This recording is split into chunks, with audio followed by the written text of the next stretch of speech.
한밤중 도로에서 신호를 위반하고 차선을 넘나들며 위험한 운행을 하는 차량을 발견한 한 시민. 음주운전이라는 것을 확신하고 4km를 쫓아가 차를 멈추게 했는데 신속하고 침착하게 음주운전 차량에 대처한 문선일 씨를 사건 현장에서 만나본다. 앞서 그 사건 상황 전에 전해드렸던 사건 중에 하나가 음주운전하면서 중앙선 침범해서 그 가족들이 상당히 큰 피해를 당했던 사건을 좀 소개를 했었는데, 오늘 사연의 주인공은요, 음주운전자를 잡는 시민의 얘기입니다. 지난달 19일 날 경기도 파주의 한 도로에서 음주운전자를 잡는 추격전이 벌어졌습니다. 네, 자 사진 보셨겠지만 인상이 굉장히 또 선하죠. 35살 청년입니다. 문선일 씨인데 지난달 그러니까 4월 19일이에요. 밤 11시경에 파주시 인근 운정신도시 인근 도로를 달리고 있었습니다. 일을 마치고 귀가하던 길이었어요. 밤 11시인데 보니까 앞에 있는 차량이 이상하게 지그재그로 운행을 하는 거예요.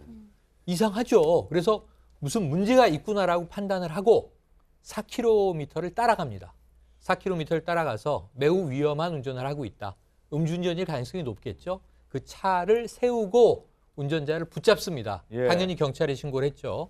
경찰이 출동해서 확인을 해본 결과 면허 취소 수준의 이 혈중 알코올 농도가 확인이 된 음주운전 차량이었습니다. 예, 지금 그 지그재그로 가는 차 빨간 표시가 이제 음주운전 차량인 거죠. 네. 그 계속 쫓고 있는 화면 블랙박스 영상을 좀 보여드렸는데, 자, 일을 마치고 귀가하던 중에 어떤 장면을 목격하고 음주운전을 의심하게 됐는지 문선일 씨의 목소리 직접 듣고 오겠습니다.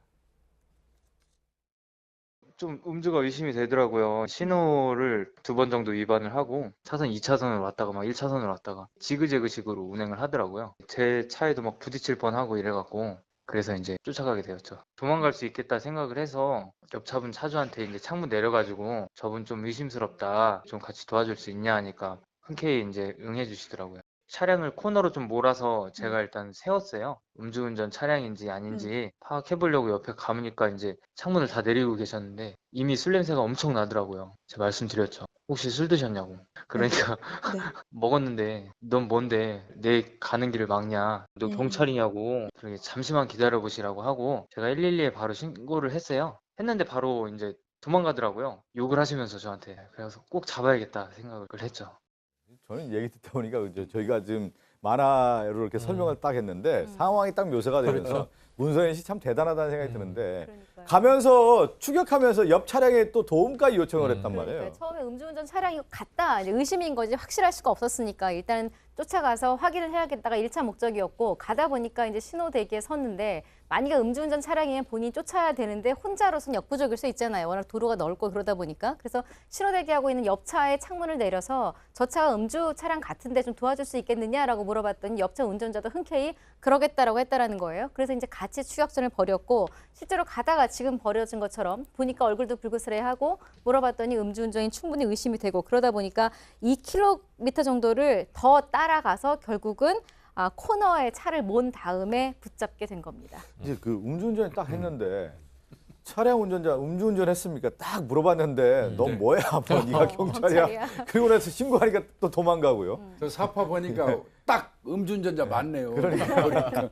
맞는데 원래 이제 술 먹으면 저렇게 객기 부리는 거죠. 예. 경찰도 아닌데 민간인인 네가 왜 차 세워놓고 내가 어디로 가든 말든 술을 먹건 말건 왜 참견해?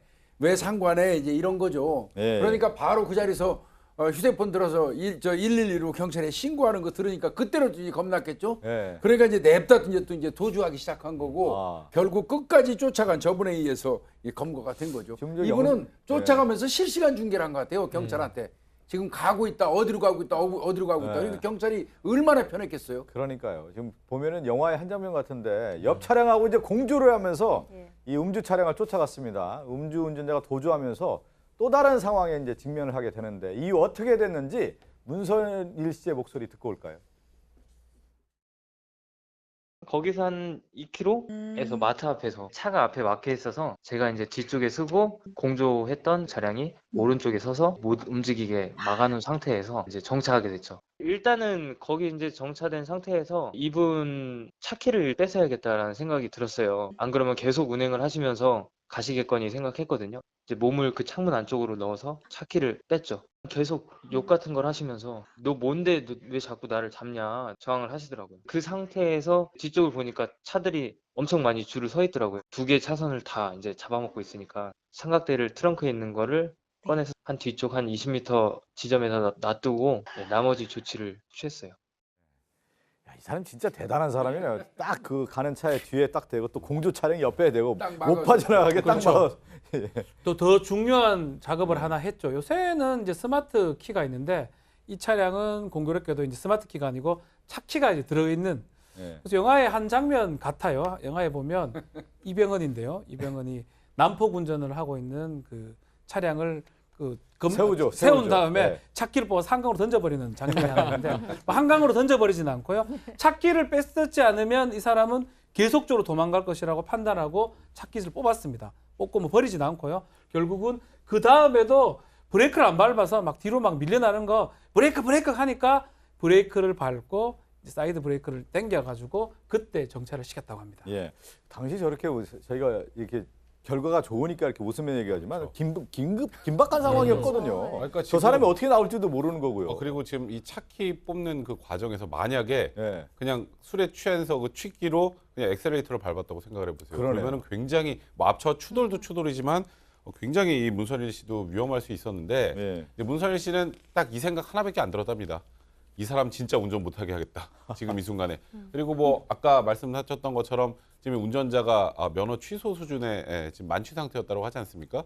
저 사람이 계속 운전했다라면 이거보다 훨씬 큰 피해가 있을 수 있다는 생각에 예. 이 사람 어떻게든 운전을 못하게 해야 되겠다라는 생각으로 위험하다는 생각도 있고 또 예. 차 안으로 몸을 넣어서 이 차키를 뺐던 겁니다. 아니 또 저렇게 되니까 이제 차가 얼마나 정체됐겠습니까? 그렇죠. 근데 또 차량 또 정리까지 다 해줘요 또. 이분은 뭐 거의 완벽해요. 경찰관들도 저렇게 못할 것 같은데 예. 일단 차키 빼니까 시동 꺼졌죠. 예. 자 꺼지니까 할 수 없이 그 저 음주운전자 내렸겠죠.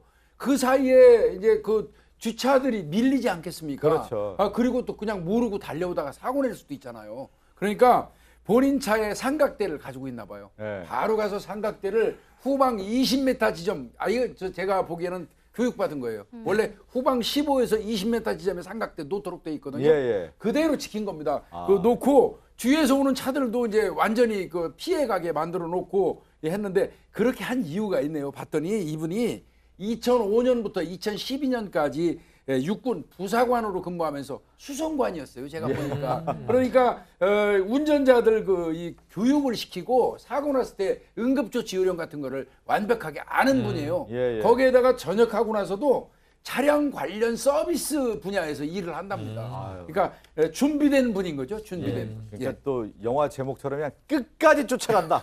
끝까지 잡고 만다. 쫓아가고 또 사고 예방까지 하겠는데 그 이유가 뭔지 또 직접 들어봤습니다. 일단은 뭐 학생들도 학원 끝나고 가는 시간이고 해서 거기만 조금 벗어나면은 위험하겠다 싶었어요. 사람을 치면은 더 크니까. 그런 별의별 생각이 아무튼 다 들더라고요. 그 짧은 시간에. 그분으로 인해서 2차적, 3차적 물리적인 사고나 인명피해가 일어나게 되면 실질적으로 손해가 더 크고 운전 자체를 일단은 안 하는 게 한 가정이 이제 파괴될 수도 있고 일단은 제일 중요한 거는 술을 먹으러 갈 때는 차를 안 끌고 가는 게 음주운전 할 수 있는 어떤 빌미를 마련하지 않는 게 제일 중요한 것 같더라고요. 이런 것까지 걱정하네. 학원 끝나고 아이들 나오는데 그렇죠. 2차, 3차 피해가 갈 수 있는 그런 상황까지 걱정을 했네요. 근데 굉장히 이타적인 사고 방식을 가지신 분이구나 이렇게 생각할 수 있지만 꼭 그렇지 않습니다. 이분이 저 차를 보고 가장 먼저 떠올린 게 뭐냐면 자신의 딸이었다고 합니다. 예. 딸이 4살이에요. 조금 잘하면 밤 11시면 우리 중고등학생들 학원 갔다가 피로에 지쳐서 이제 학원 차량 타고 뭐 엄마가 데리러 가고 해서 집에 가는 시간이잖아요. 저희가 좀 외곽도로긴 하지만 조금 더 가면 도심 지역으로 들어가는데 지금 학원 차량 많을 텐데 그러니까 먼저 자신의 딸, 아이를 생각한 거예요. 그리고 가정이 파괴될 수도 있다. 만약에 아이가 맞아요. 다치거나 네. 그렇죠. 혹은 귀가하던 가장이 다치거나 이 운전사고에 우리 윤창호법이 그래서 나온 거 아니겠습니까? 그것을 이제 생각을 하신 거고요. 무엇보다도 저는 이분의 사고방식이 너무 마음에 드는 게 운전자 자신을 위해서도 난 저렇게 했다. 그러네요. 운전자 예. 자신은 가해자가 될 수 있는 상황이에요. 운전자를 구해준 것이기도 해요. 매우 저는 아주 훌륭한 분이라는 생각이 예, 듭니다. 또 표창까지 받았습니다. 예, 파주 경찰서에서 신고 포상금하고 표창을 줬는데요. 장인 장모가 엄청 좋아했다 그러고요. 아내가 걱정을 좀 하다가도 좋다. 마지막으로 4살 딸이 있었는데요. 딸이 아빠 경찰서 왜 가? 이렇게 물어봤답니다. 표창 받으러 간단다라고 얘기를 했습니다. 예, 저 문선일 씨 한 얘기가 명언이에요. 뭐냐면 맞아요. 예. 어떤 음주운전 했을 경우에 저렇게 미연에 방지했다라는 것은 다른 사람의 피해도 있겠지만 본인을 본인, 위해서도 그럼요. 그 음주운전 예방을 했다라는 건 상당히 중요한데 또 음주운전에 대한 어떤 경각심을 가져야 되겠습니다. 오늘 이 사건 끝으로 좀 인사를 나누겠습니다.